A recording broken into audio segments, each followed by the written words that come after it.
నమస్కారం ప్రజలారా, మా యూట్యూబ్ ఛానల్. నా పేరు రాజు. తెలంగాణలో బీఆర్ఎస్ నుంచి కాంగ్రెస్లో చేరిన 10 మంది ఎమ్మెల్యేల పరిస్థితి ఈ కోర్టు ధిక్కారం కిందకు వచ్చిందండి. స్పీకర్ మీద సుప్రీంకోర్టు చాలా సీరియస్గా ఉంది. ఏమిటంటే వాటి మీద మీరు 10 మంది మీద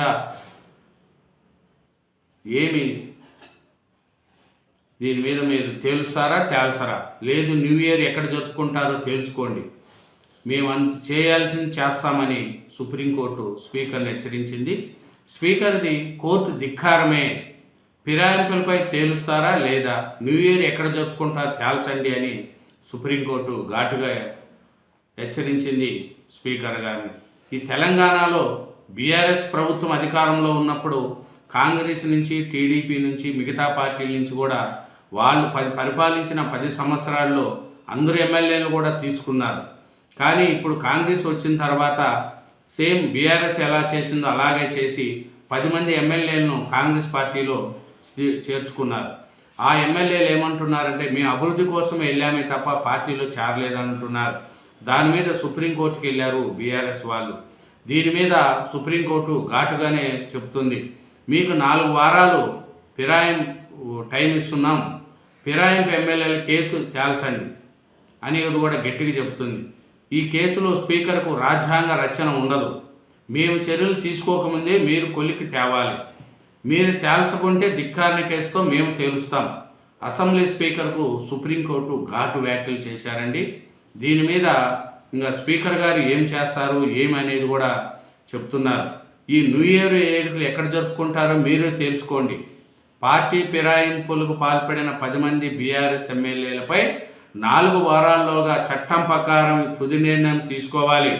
ఈ వ్యవహారంలో స్పీకర్ చర్యలు తీసుకుంటారా లేక కోర్టు ధిక్కారణ ఎదుర్కొంటారా అనేది ట్రిబ్యునల్ చైర్మన్ హోదాలో స్పీకర్ ఇష్టం. ఒకవేళ కోర్టు ధిక్కారణ పరిమాణాలు ఎదుర్కోవాలనుకుంటే న్యూ ఇయర్ వేడుకలు ఎక్కడ జరుపుకుంటారో తేల్చుకోండి అని మన స్పీకర్ గారికి గట్టిగా వ్యాఖ్యలు చేశారు సుప్రీంకోర్టు చీఫ్ జస్టిస్. దీన్ని ఇప్పుడు ఈ 10 మంది ఎమ్మెల్యేల పరిస్థితి ఏం చేస్తారు అంటే ఏటు తప్పుతుందా తప్పదా, దీని స్పీకర్ ఏ నిర్ణయం తీసుకుంటారు అనేది కూడా తెలుస్తుంది. ఎందుకంటే సుప్రీంకోర్టు గట్టిగా వ్యాఖ్యానించింది, ఈ 10 మంది ఎమ్మెల్యేల మీద మీరు చర్యలు తీసుకుంటారా తీసుకోరా, దీని పరిస్థితి ఫిరాయింపు ఎమ్మెల్యేల అనర్హత కేసులో తెలంగాణ అసెంబ్లీ స్పీకర్ చర్యలు కోర్టు ధిక్కారణ కిందకు వస్తాయనేది సుప్రీంకోర్టు స్పష్టం చేసింది.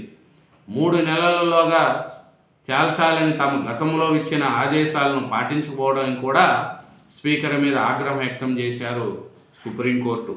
ఈ సుప్రీంకోర్టు ఇప్పుడు నీకు 4 వారాలు ఇస్తున్నాం, ఈ 4 వారాల్లోగా తేల్చండి, లేకపోతే ఫిరాయింపు ఎమ్మెల్యేలపై కేసు తేల్చండి అనేది కూడా స్పీకర్ చెప్తుంది. ఈ కేసులో స్పీకర్కు రాజ్యాంగ రచన ఉండదు అనేది కూడా మన సుప్రీంకోర్టు గట్టిగా హెచ్చరించింది. ఈ నేపథ్యంలో స్పీకర్ 4 వారాల్లాగా చర్యలు తీసుకోవాలనేది కూడా జరుగుతుంది. ఈ 10 మందిపై ఏటు తప్పదా, ఉప ఎన్నికలు ఏమైనా నడుస్తాయా అనేది కూడా ఇప్పుడు న్యాయ సమీక్ష పరిధిలో స్పీకర్ నిర్ణయం తీసుకోవాలంటుంది. ఎందుకంటే సుప్రీంకోర్టులో న్యాయవాది గారు కానీ గట్టిగా హెచ్చరించింది స్పీకర్ మీద, దీని పరిస్థితి ఈ కోర్టు ధిక్కారణ కిందకు వస్తాయా రావా, మీరు ఎందుకు చర్యలు తీసుకోవట్లేదు అనేది కూడా స్పీకర్ను చేస్తుంది. ఫిరాయింపు ఎమ్మెల్యేలలో కేసులో తామిచ్చిన గడువులోగా స్పీకర్ చర్యలు తీసుకోవడంపై ధర్మాసనం తీవ్ర అసంతృప్తిని వ్యక్తం చేసింది.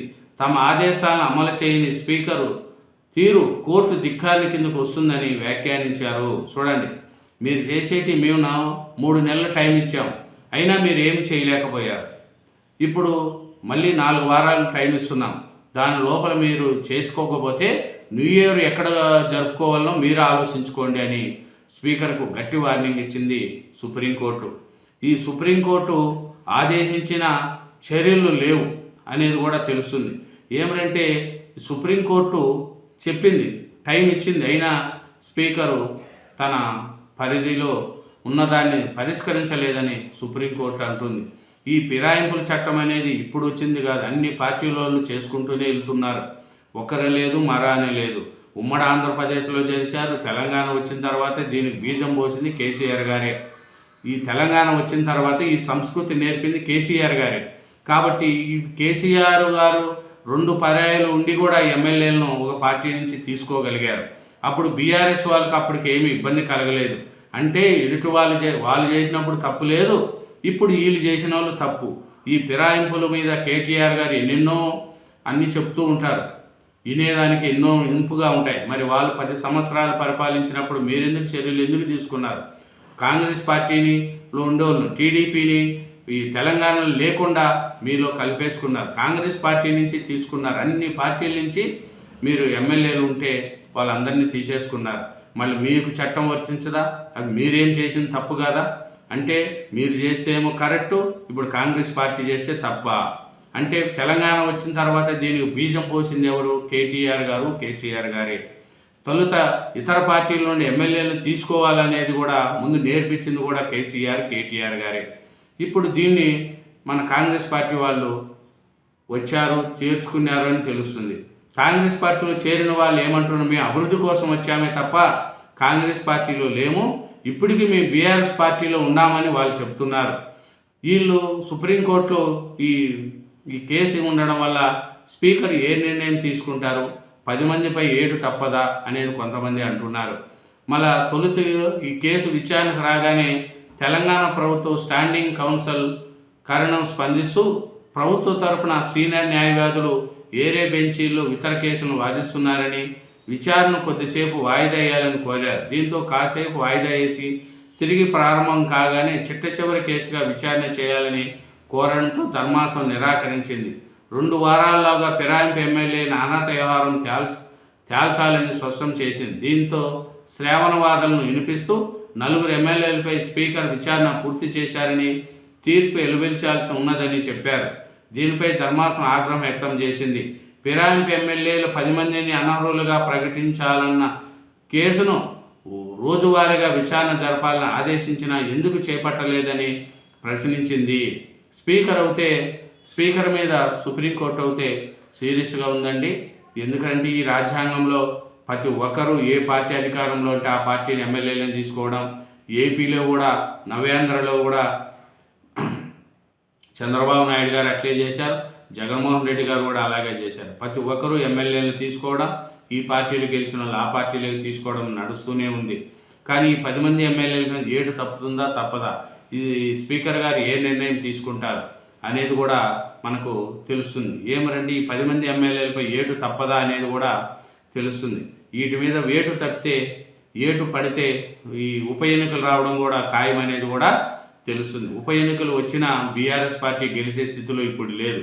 జూబ్లీ హిల్స్లో ఎట్లా బోల్తా పడిందో ఈ 10 మంది ఉప ఎన్నికలు వచ్చినా కూడా బీఆర్ఎస్ పార్టీ గెలిచే స్థితిలో లేదు. ఎందుకంటే కేటీఆర్ గారు ఆయన నోటు దురద, ఆయన మాట్లాడే మాటలకు తెలంగాణ ప్రజలు ఎవరు కూడా అతని మాటలను యాక్సెప్ట్ చేయరు. కేసీఆర్ గారు ఉన్నంత వరకు బీఆర్ఎస్ ఏమి ఇబ్బంది లేదు. కానీ కేటీఆర్ గారు అధికారాన్ని పార్టీని చేతిలోకి తీసుకుంటే పార్టీ తినడం కూడా ఖాయమనేది కూడా తెలుస్తుంది. దీని మీద సుప్రీంకోర్టు స్పీకర్ గారికి ఇచ్చిన దీని మీద నెక్స్ట్ స్పీకర్ గారు ఏమి నిర్ణయం తీసుకుంటారు ఏమనేది కూడా మనకు తెలుస్తుంది. ఏమరంటే ఇదైతే స్పీకర్ గారికి గట్టిగా ఇచ్చింది. న్యూ ఇయర్కి ఎక్కడుంటారో తెలుసుకోండి, ఆదేశాలు పాటిస్తారా, ధిక్కారం ఎదుర్కొంటారా, 4 వారాలు ఫిరాయింపు ఎమ్మెల్యేలపై తేల్చండి. తెలంగాణ స్పీకర్కు సుప్రీంకోర్టు హెచ్చరిక, నిర్ణయం తీసుకోవడంలో ఆలస్యంపై తీవ్ర అసహనము. చూడండి, ఒకటే మాట చెప్పింది, న్యూ ఇయర్ ఎక్కడ జరుపుకుంటారో తెలుసుకోండి. అదీనండి ఈ 10 మంది ఎమ్మెల్యేలపై సుప్రీంకోర్టులో జరిగిన విషయం. Thank you very much. Channel subscribe చేయండి. వీడియో